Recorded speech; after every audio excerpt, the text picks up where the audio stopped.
Hello అండి. ఈ వీడియోలో simple and tasty chicken fry ఎలా చేసుకోవాలో చూపించబోతున్నాను. స్టవ్ ఆన్ చేసి కడాయి పెట్టుకుని అందులో 4 టేబుల్ స్పూన్స్ ఆయిల్ వేసుకోండి. ఆయిల్ వేడైన తర్వాత ఇందులో ఆనియన్ పీసెస్,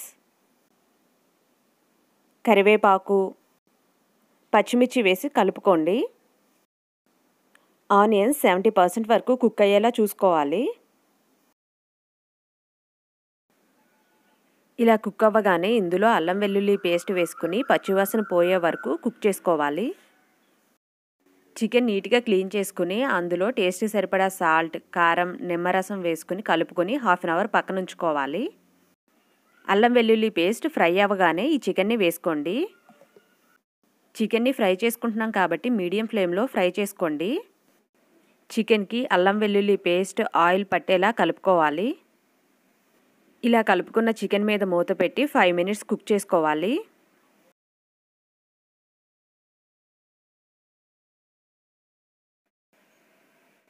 ఫైవ్ మినిట్స్ తర్వాత ఇందులో 1 స్పూన్ ధనియాల పొడి, హాఫ్ టేబుల్ స్పూన్ మిరియాల పొడి,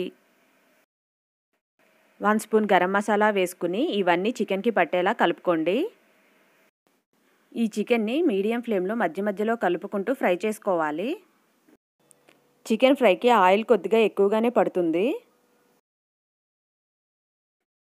ఈ చికెన్ ఫ్రై ఈ విధంగా వస్తే రెడీ అయినట్టే. ఫైనల్గా కొత్తిమీర చల్లుకొని సర్వింగ్ బౌల్లోకి తీసుకోవడమే. ఎంతో టేస్టీగా ఉండి సింపుల్గా అయిపోయే చికెన్ ఫ్రై రెడీ అయిపోయింది. తప్పకుండా ట్రై చేయండి. Thank you for watching.